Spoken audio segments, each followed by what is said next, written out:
after waiting for 2 weeks since quite possibly one of the most boring JJK chapters I've ever read, Gege really changed the script and was like, oh, you all want some crazy? Well, careful what you wish for.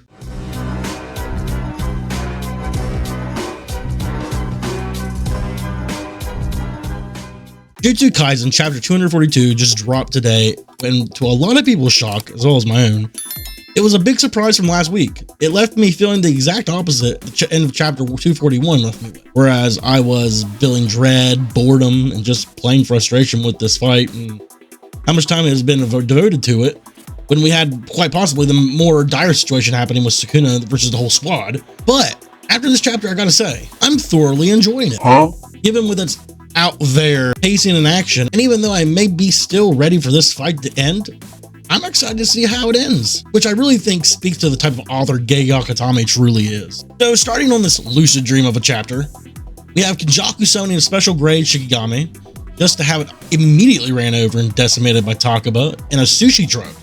And I say sushi truck, even though there's no identifiable markers that it's a sushi truck. Takaba's appearance just seems similar to a traditional sushi cook. And Kenjaku then turns into a cop and goes to give a breathalyzer to Takaba, to where it's, for some reason, a goldfish in a bag. And if the goldfish dies when Takaba blows, he's drunk? I don't know, man. Gege is really making this hard. Talk about having Sanji levels of observation hockey. It point out to how the fish is already a half dead prior to the test, which Kenjaku and Takaba rushing the fish to the emergency room to get hit by a defibrillator really caught me off guard at first, and it actually made me laugh out loud.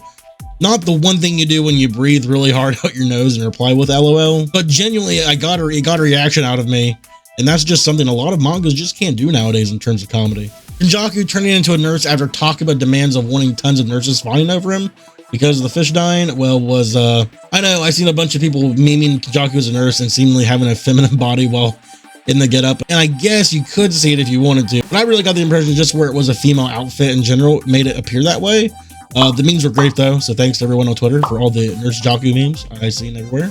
Really appreciate it. I'm gonna come. I'm kind of shocked that Takaba seemed to be actually getting some legitimate damage off on Kenjaku after their rock, paper, scissors fight, and even though they both got each other in the nose with scissors, it's really seeming as if Kenjaku is the only one sustaining damage here. Now, I could be completely wrong, and everything that has happened to Takaba here is real, and we just aren't seeing the physical damage itself like we are on Kenjaku, but if I'm correct, then if the only way to beat Takaba is to somehow bypass this curse technique and revert back to reality, then Takaba is one of the most hacked characters in the series right now. Boy, ain't no way, boy. Kenjaku states how Takaba's technique is far more than just embodiment of his imagination, but it's also forcing Kenjaku's mind to essentially play along too, which is insane. That is crazy. One game show later, to which I have no interest in, we find out Kenjaku seems to have a level of knowledge when it comes to nuclear power, so that's pretty interesting. We get a back and forth of each of them tricking the other into thinking each of them are a cat that's in danger, just for them to take advantage and attack the other, with Kenjaku acting as a cat crossing the street and letting Takaba get hit by a speeding car, to which I'm not sure if it was intentional, but Takaba racing to save the cat looks like a homage to Yu Yu Hakusho, where Yusuke saves his kid from getting hit by a speeding car. I know Gege was influenced by Togashi and Yu Yu Hakusho, so it makes sense if this was the case. Takaba does get Kenjaku back by seeming to be a cat drowning just to hit at Kenjaku the water ski. All for that to lead to them splashing each other and laughing like it's a 2000s rom-com. What the f is this world? So after basking in how he's having fun for the first time in centuries, to trying to drown Takaba, to finding out the ocean itself is made of Fanta. What? Kenjaku starts deducing more to how Takaba's ability works, and it basically confirms my theory. How, for Takaba, this is just a simulation, whereas for Kenjaku, he's actually the one taking all the damage. So go ahead and plant Takaba on the top category. I'm tired of this, Grandpa. That's too damn bad! Kenjaku even admits himself that if he can't get out of this and get back into reality, then he will lose. Unacceptable condition! So this whole time it's been Kenjaku getting irritated with Takaba, but at the same time he's internally gassing the dude up.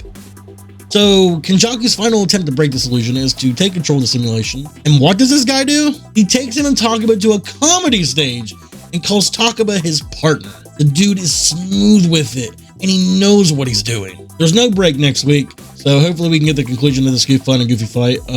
Obviously we know Takaba is going to lose, possibly die. Maybe. Honestly, we have to give the dude some props. He had Kenjaku bewildered, led astray, downright struggling a bit, and gave the team some time, I suppose, and gave us readers a decent break away from the intense, severe things going on. But I think we can all agree that we're ready to go back at this point. So with that being said, overall the chapter was fine, the pacing was decent, art was good, comedy was top tier, and it all just came together to make a good, fun chapter. The rating I will give the chapter is the rating of a B. It was a good chapter, and that's it, I'm done. Let me know what you guys think down in the comments down below. Make sure to like the video, subscribe to the channel, hit the notification bell, join the notification squad. I'll see you guys in the next one. Have a nice day.